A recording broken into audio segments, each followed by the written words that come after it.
Leão.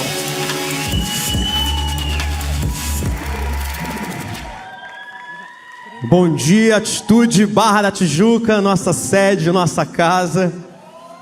Que alegria, que honra, que temor estar nessa casa aqui, nessa posição. Queridos, pastor Bispo Mano estava falando sobre os sinais que Deus nos dá. E é incrível como de fato Ele nos dá. A minha história na Atitude começa há quase 7 anos numa conferência. Na conferência Atitude Brasil, assim que chamávamos, em 2018. Foi a primeira vez que eu pisei aqui dentro. Foi quando eu entrei aqui. Não vivendo talvez o melhor momento da minha vida, sem qualquer perspectiva de pastoreio ou de liderar igrejas. Já cristão, já numa trajetória. Mas foi a primeira vez que eu pisei aqui. E um dos sinais que eu tive é que ao pisar aqui, o Bispo Mano estava aqui, em cima desse altar. E o Bispo Mano era o meu bispo, do lugar de onde eu vim. E eu tinha um misto de fugir dos olhos dele, para ele não perceber que eu estava aqui dentro, desgarrado. Mas ao mesmo tempo era uma confirmação que Deus me dava de uma certa direção e impulsionamento de bênção, de que eu queria que você estivesse aqui nesse lugar.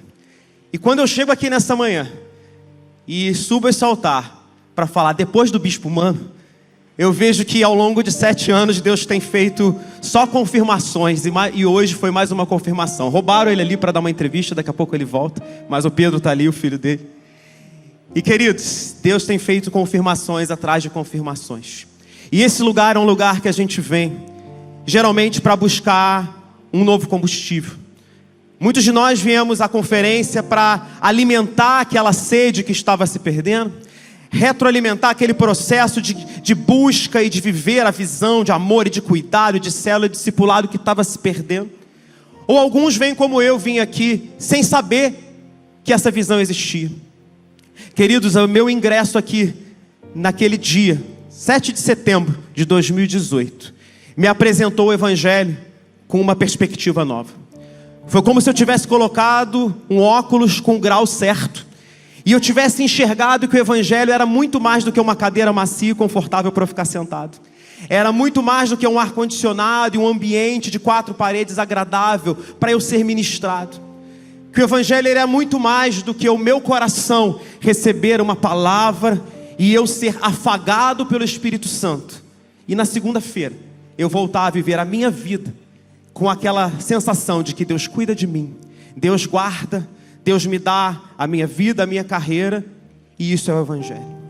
Os óculos que eu coloquei naquele dia me permitiram enxergar que isso é só a primeira etapa, mas que o Evangelho verdadeiro vai acontecer na hora que eu me levantar dessa cadeira, que eu sair desse conforto, que eu tirar a poeira de cima de mim e que eu começar a me colocar à disposição de Deus, para que Ele faça através da minha vida o id e o fazer discípulos que Jesus chamou a cada um de nós.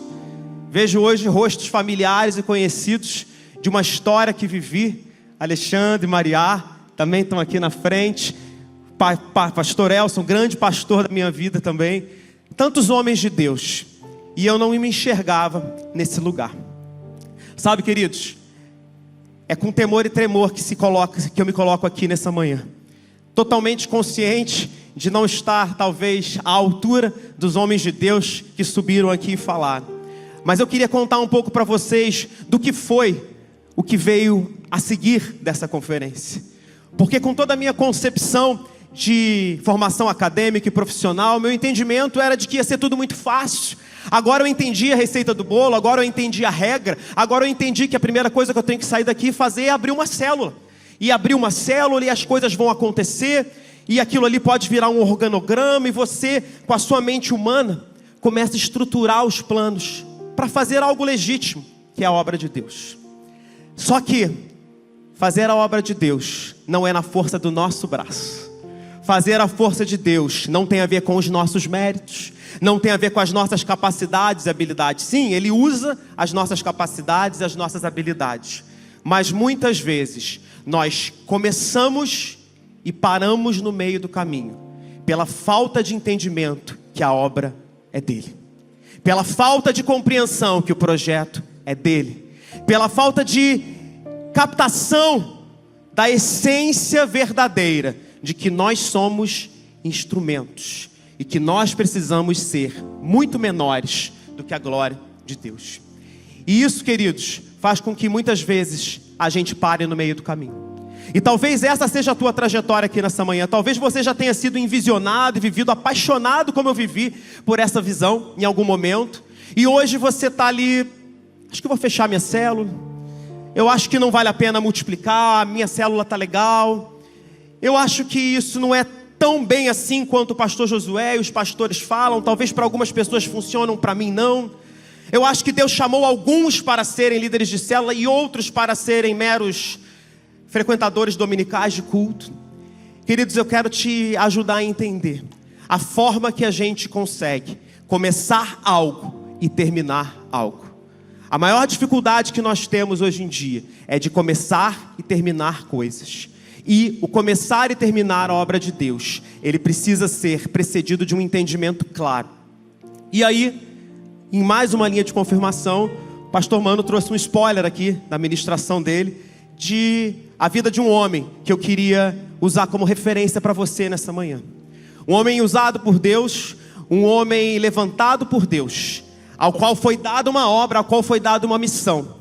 E diversos obstáculos se levantaram na vida desse homem para que ele pudesse parar, para que ele pudesse desistir. Mas cada obstáculo funcionava como uma alavanca que impulsionava aquele homem a ir mais adiante. E eu falo de Neemias.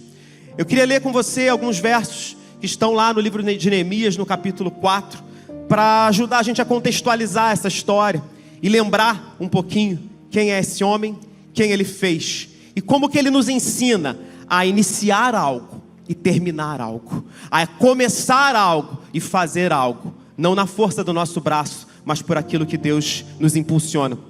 Neemias capítulo 4, no verso 1, diz assim: quando Sanbalate tomou conhecimento sobre a obra de restauração das muralhas que estávamos implementando, ficou irado. Ridicularizou os judeus e na presença de seus compatriotas e dos grandes líderes de Samaria exclamou: o que aqueles fracos judeus estão tentando fazer? Será que conseguirão se fortalecer? Irão ainda oferecer sacrifícios? Serão capazes de terminar o que iniciaram em um só dia?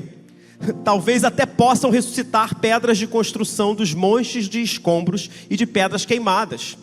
Tobias, o amonita, que estava ao seu lado, acrescentou: mesmo que soergam uma só raposa, derrubará esse muro de pedras. Verso 4: o nosso Deus, diante disso, ó nosso Deus, diante disso ouve-nos, pois estamos debaixo de grande humilhação e zombarias, e faz cair sobre a casa desses perversos o insulto que atiram contra nós para a sua própria vergonha.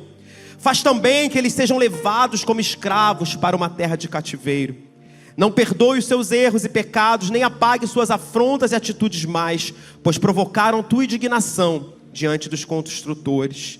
Enquanto isso acontecia, fomos reconstruindo as muralhas, até que em toda a sua extensão chegamos à metade da altura, pois toda a população estava com o coração dedicado à obra. Quando porém Sanbalate, Tobias, os árabes, os amonitas e os homens de Asdobe foram informados que os trabalhos de restauração nos muros de Jerusalém tinham avançado e que as brechas estavam fechadas, ficaram furiosos.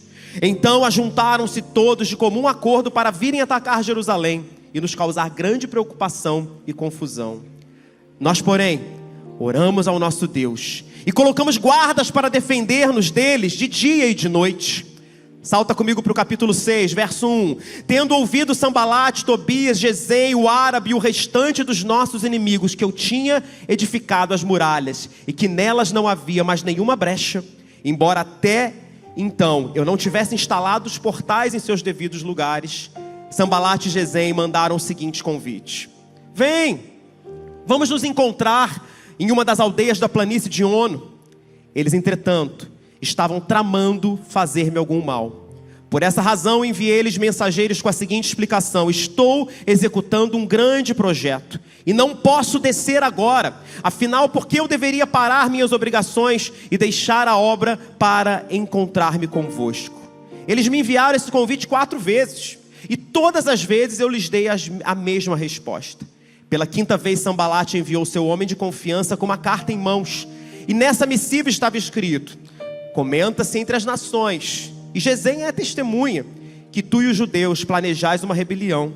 Por isso estão construindo os muros. Dizem também que desejas tornar-te rei deles. E portanto nomeaste profetas em Jerusalém para proclamarem a teu respeito a seguinte mensagem: há um rei em Judá. Essas notícias inquietantes chegaram aos ouvidos do rei.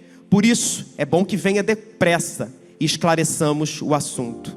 Então mandei dizer-lhe: de tudo o que dizes, nada corresponde à realidade. Tu, do teu próprio coração, é que inventas, porquanto todos eles procuravam atemorizar-nos, ameaçando: as suas mãos largarão a obra e não se efetuará mais trabalho algum. Agora, pois, ó Deus, fortalece as minhas mãos. Até aqui, queridos. Neemias é um homem cuja história nos ensina muito. Um homem levantado por Deus, em que, no momento em que acontece esse episódio que nós acabamos de ler, ele tinha uma posição de prestígio. Neemias, ele pertencia à tribo de Judá, ele fazia parte da geração dos descendentes dos israelitas que foram levados cativos para a Babilônia pelo rei Nabucodonosor. Mas nesse momento ele tinha uma posição de confiança do rei Artaxerxes. Ele era o copeiro do rei. Ele era o braço direito, o homem de segurança do rei. Um homem que tinha sido testado pelo rei e tinha sido colocado naquela posição de degustar e provar tudo aquilo que o rei consumia, para que houvesse uma garantia de que o rei não fosse envenenado. Então entendam que nós estamos falando de um homem correto, de um homem de prestígio, de um homem de caráter. E o livro de Neemias começa nos seus primeiros capítulos contando a história quando um dos irmãos dele chega a ele, vem de Jerusalém, e chega esbaforido, trazendo a notícia: irmão, destruíram a nossa cidade, derrubaram os muros da nossa cidade, é tudo ruínas, acabaram com tudo que estava ali. E naquele momento Neemias fica ali entre o desafio daquilo que ele fazia, que era muito importante, que era cuidar do rei, e abrir mão do cuidado do rei, para ir fazer algo que o seu coração estava acelerando para fazer. E ele titubeia durante um tempo, até que ele toma coragem, ele chega diante do rei, e imagino que com muito temor, dizendo: meu rei, eu tenho muito orgulho de te servir, é um grande prazer estar na sua casa, mas há algo que está sendo impulsionado no meu coração que eu preciso fazer. Eu estou sendo chamado para uma missão, eu estou sendo chamado para uma obra, e pode parecer incoerente abandonar o palácio e a segurança do rei, mas eu preciso viver essa incoerência e sair desse lugar confortável, e sair desse lugar agradável e ir lá para o meio daqueles escombros, reconstruir os muros da minha cidade. E aquele rei, que certamente amava e respeitava Neemias, dá a ele autorização para que ele vá. E Neemias vai completamente convicto daquilo que precisava fazer, exatamente como você muitas vezes sai de um culto, de uma reunião, convicto do que você precisa fazer, sai de uma conferência cheio, convicto do que você precisa fazer, mas na hora que ele começa a colocar as mãos ali, ele percebe que não ia ser tão fácil quanto ele imaginava. E a vida de Neemias, as reações de Neemias me ensinam e te ensinam como nós devemos agir para concluir algo que nós começamos e queremos terminar.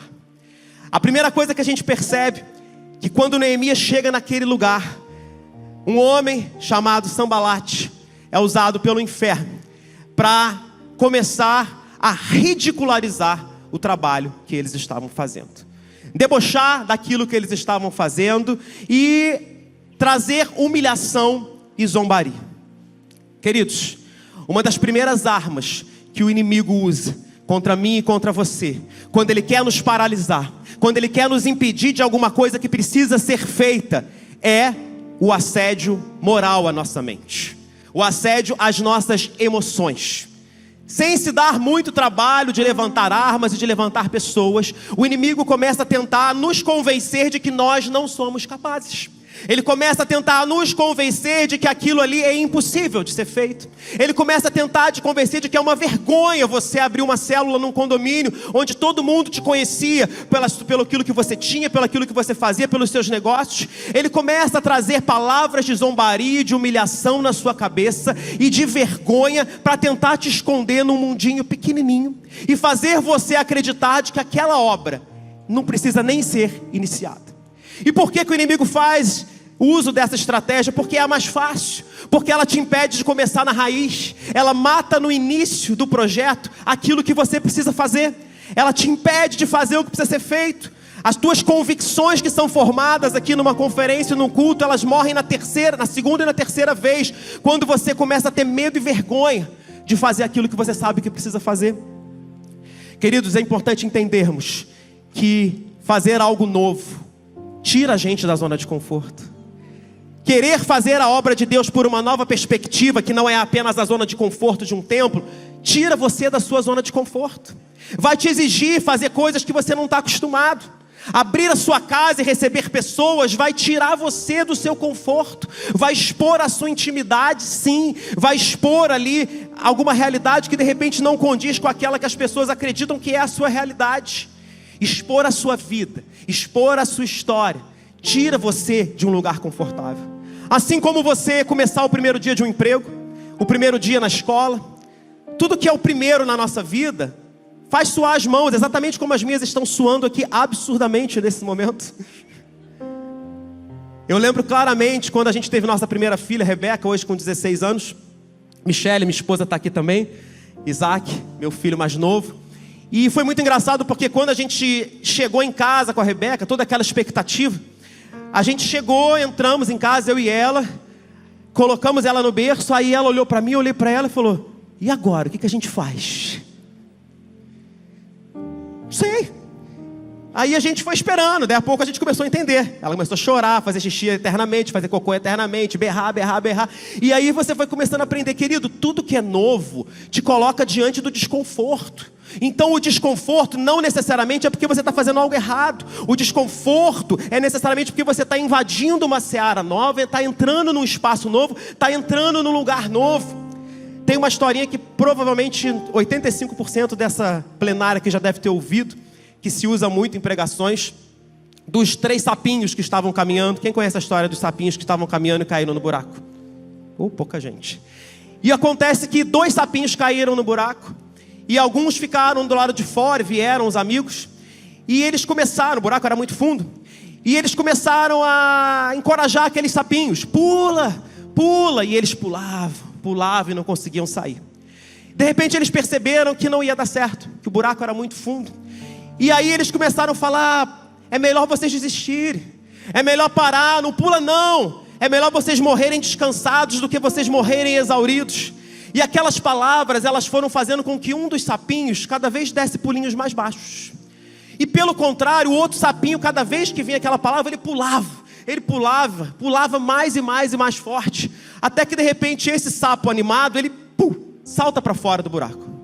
E aí os outros sapos ficam impressionados e chegam diante dele e falam: amigo, o que aconteceu? Não tinha como pular, como é que você pulou? E ele não estava interagindo, até que daqui a pouco chegou: esse é o sapinho fulano de tal, ele é surdo. Queridos, muitas vezes a gente precisa fechar os nossos ouvidos. E a reação de Neemias foi exatamente essa. Neemias, diante de toda aquela zombaria, ele tapou os seus ouvidos e continuou fazendo aquilo que era feito. Versículo 4, ele diz: ó nosso Deus, ouve-nos, pois estamos debaixo de grande humilhação e zombaria. Faz recair sobre a cabeça desses perversos o insulto que atiram contra nós. Neemias não caiu na pilha. Neemias não entrou debaixo daquela tentativa de exaltar as suas fraquezas. Mas o inimigo não desistiu, ele continuou. E o inimigo age assim comigo e com você, porque ele tem outras estratégias. Se você tampar os seus ouvidos e continuar fazendo aquilo que você quer, ele parte para a segunda estratégia, e foi o que aconteceu no versículo 8. Então ajuntaram-se todos de acordo para virem atacar Jerusalém por causa da grande confusão. Queridos, quando você resiste ao primeiro ataque moral, emocional, por um tempo parece que o diabo foi embora. Por um tempo parece que tudo vai funcionar, mas, preciso te dizer, ele volta. E na segunda que ele volta, ele muda de estratégia. E a segunda estratégia, assim como ele fez com Neemias, é partir para o ataque. Ele parte para cima, ele levantou tropas, levantou homens, organizou esses homens e foi atacar aqueles homens que estavam reconstruindo a cidade. E aqui eu quero te chamar a atenção mais uma vez para a reação de Neemias. A reação de Neemias dessa vez foi um pouco diferente. Primeiramente, ele orou a Deus, mas ele montou uma estratégia de defesa. Neemias entendeu que para se preservar do ataque, ele precisava colocar homens nos pontos vulneráveis daquele lugar. E muitas vezes, queridos, é aí que a gente é derrubado. É aí que você para de continuar a fazer aquilo que Deus te chamou, porque você não fecha as brechas e não coloca homens de segurança nos lugares de vulnerabilidade da sua vida. E o inimigo vai e entra pelo lugar vulnerável. A forma como Neemias agiu aqui, ela mostra a necessidade de preparo para você enfrentar os leões. Eu lembro de uma vez, na atividade profissional que eu estava exercendo, como o pastor José comentou, que eu precisaria me expor a muitos jornalistas. Eu amo jornalistas, nada contra vocês aqui, mas os jornalistas têm uma capacidade absurda de dizer que você disse alguma coisa que você não disse, e convencer a todo mundo e a você mesmo que você disse aquilo. E existe uma formação chamada Media Training. Media Training é o quê? É uma simulação de coletiva de imprensa. E eu não sabia disso. Eu fui convocado para um Media Training, achei que era mais uma reunião de trabalho e tudo mais. Entrei naquela sala. Quando eu entro naquela sala e fecho a porta, tinha câmeras, tinha uma bancada de jornalistas de diversos veículos famosos, todos eles conhecidos, e tinha uma cadeira onde eu me sentava com uma luz em cima de mim. Assim que eu me sentava, eles começavam a me massacrar de perguntas. Da vida pessoal, da vida profissional, de coisas que eu fazia na empresa ou não fazia, e começavam a me massacrar, a atropelar de perguntas. Fechava aquela sessão e depois a gente voltava com diversas matérias fakes que eles tinham produzido, mostrando como que o meu despreparo tinha me deixado exposto perante aquela cambada de leões. E aí começava então o treinamento. O treinamento te preparava para lidar com a imprensa. Eles te ensinavam, quando eu te perguntei isso e você respondeu aquilo, você não devia ter respondido. Se você não sabe, é melhor ficar calado. Se você sabe que é outra pessoa, indica outra pessoa. Se você não tem convicção, não diga. E eu fui sendo preparado e moldado para aquilo. Estratégia de defesa. Querido, estratégia de defesa para enfrentar as coisas do inferno são estratégias espirituais. Você precisa entender que o abrir da sua casa, que o querer amar e cuidar de pessoas e falar de Jesus e apresentar a salvação para elas, não é só um cuidado, um carinho e uma ação social que você está fazendo por elas. Muito pelo contrário, você está entrando numa batalha espiritual. Você está entrando num terreno espiritual. E as lutas e batalhas espirituais, elas são vencidas com ferramentas e armas espirituais. Lembre-se de Efésios 6, 12 e 13. Porquanto nossa luta não é contra carne ou sangue, mas sim contra os principados e potestades, contra os dominadores deste sistema mundial em trevas, contra forças espirituais que habitam as regiões celestiais. Por esse motivo, vistam-se da armadura, a fim de poder resistir ao dia mau. Que armadura? A armadura de Deus. Queridos, não tem como enfrentar essa batalha sem palavra de Deus, devocional, preparo, jejum, oração, consagração. Por melhor que sejam as suas intenções de fazer algo para Deus, se você quiser fazer isso na força do seu braço, você vai parar, você vai desistir, você não vai chegar ao objetivo que Deus te deu. Entenda que Deus tem te trazido a esse lugar aqui para te preparar para algo, para que essas cadeiras que você olha do seu lado e vê uma ou outra vazia, você consiga trazer alguém que você ama, alguém que você é apaixonado, alguém que você não quer que vá para o inferno, mas que se for para o inferno, parte da culpa vai ser sua, que não fez nada pela vida daquela pessoa. Querido, Deus nos chama para sermos uma igreja que age e faz a obra dele. E o mínimo que nós podemos fazer é nos preparar para isso. A segunda coisa então que Neemias nos ensina é: não entre numa batalha espiritual despreparado e descoberto espiritualmente, porque as suas boas intenções vão te minar e você vai parar no segundo minuto. Mas o inimigo não desiste, e não sendo eficaz na sua segunda estratégia, ele parte para a terceira estratégia de tentar afrontar, porque o objetivo dele era impedir que Neemias cumprisse aquilo que ele tinha determinado a fazer. E nessa hora, o inimigo parte para uma outra estratégia, muito sutil. Sambalat e Gesem, verso 2 do capítulo 6, mandam um convite generoso e carinhoso para Neemias, dizendo: Neemias, vem aqui encontrar com a gente, vem aqui do lado de cá para a gente conversar um pouco sobre isso que está acontecendo. E Neemias percebe a estratégia que estava sendo colocada diante dele. Queridos, não se iludam. Quando o inimigo não consegue ter êxito na estratégia afrontosa de te atacar, ele vai tentar te iludir. Ele vai tentar se esconder debaixo de uma pele de cordeiro e se apresentar para você como algo bom, se apresentar para você como algo que te atraia para o lado dele e que te leve para perto dele. Ele não muda a estratégia, ele apenas desiste. Ele vai começar a usar a sua vaidade, o seu orgulho. Cara, você é bom pra caramba, que líder que você é, você é melhor que o teu supervisor, você devia estar no lugar dele.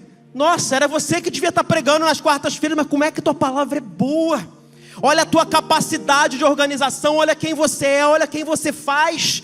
E aí você começa a ter o seu ego afagado, o homem começa a falar mais alto, e de repente o inimigo começa a entrar num lugar onde ele não tinha conseguido pelas portas normais, massageando ali a tua humanidade, assim como a serpente fez com Eva, chegando pertinho, te oferecendo coisas boas e te fazendo crer que aquilo ali pode ser melhor para você.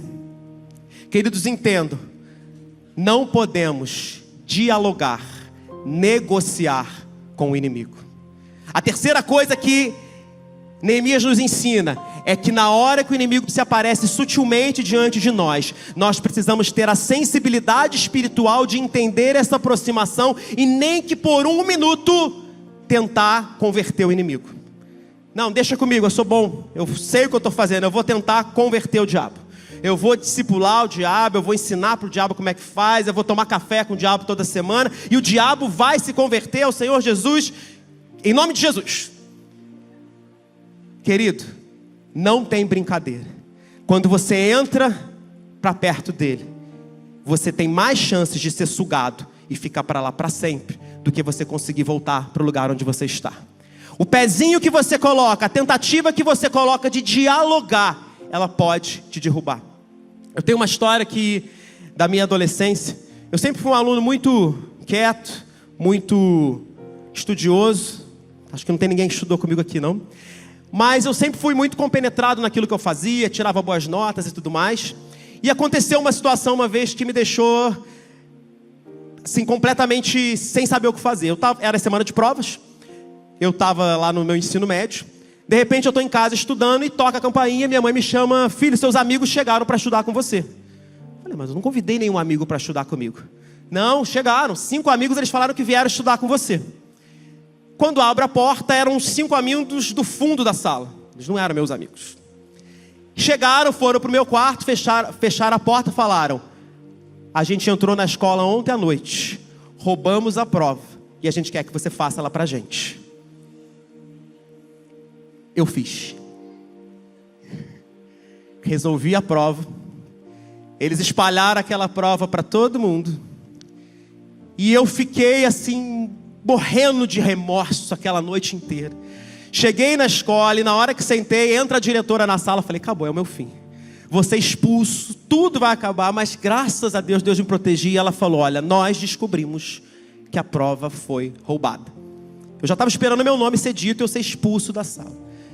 Só que nosso sistema de monitoramento não estava funcionando. E nós não sabemos quem foi. Prova cancelada, prova adiada, amanhã será uma nova prova. Mas, por um triz, tudo aquilo que eu tinha construído podia ter se arruinado. Por ter negociado, por ter me aproximado de princípios que eu sabia que não eram os princípios que eu devia seguir.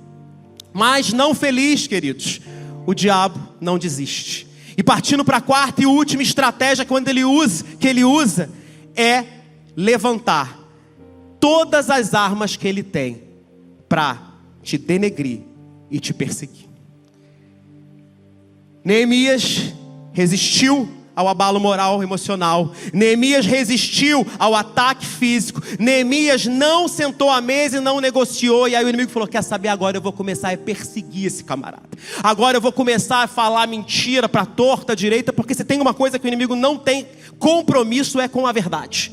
E começou a espalhar um monte de coisas de Neemias. E estão sabendo? Neemias está fazendo isso porque ele quer voltar para lá e ocupar o lugar do rei. Neemias, abre teu olho, o rei vai perceber que isso aqui é o lugar dele. Queridos, a quarta forma que o inimigo tenta te parar é começando a te perseguir, a te pressionar, a te colocar num lugar de desconforto, numa estratégia de desespero dele, para que você entenda que você está encurralado. Mas aí eu quero te lembrar de algo. Eu quero te lembrar que o sinal da perseguição para o cristão, o sinal da perseguição para aquele que faz a obra de Deus, ele tem uma percepção diferente. Quando eu e você somos perseguidos, a nossa leitura tem que nos remeter a Romanos 8. A que conclusão, pois, chegamos diante desses fatos? Se Deus é por nós, quem será contra nós? Aquele que não poupou o seu próprio filho, mas o entregou por todos nós, como não nos concederá juntamente com ele gratuitamente as demais coisas? Quem poderá trazer alguma acusação sobre os escolhidos de Deus? É Deus quem te justifica. Quem os condenará? Foi Cristo Jesus que morreu e mais, Ele ressuscitou dentre os mortos, está à direita de Deus e também intercede em seu favor. Quem nos separará do amor de Cristo? Será tribulação? Será ansiedade? Será perseguição? Será fome, nudez, perigo ou espada? Como está escrito: por amor de ti somos entregues à morte todos os dias, fomos considerados como ovelhas para o matadouro. Contudo, em todas as coisas somos mais que vencedores por meio daquele que nos amou.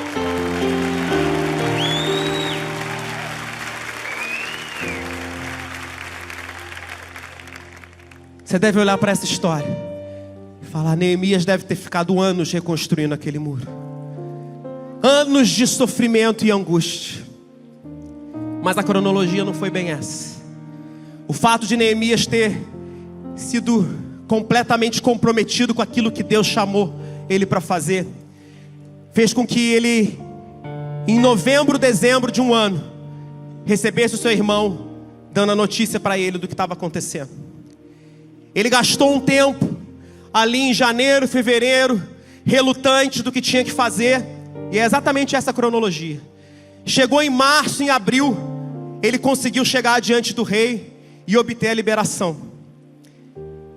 Por volta de agosto e setembro daquele mesmo ano, ele tinha voltado, as muralhas tinham sido reconstruídas e ele tinha voltado ao seu lugar de origem. 52 dias, precisamente, foi o tempo necessário para que Neemias cumprisse aquilo que foi dado a ele como missão.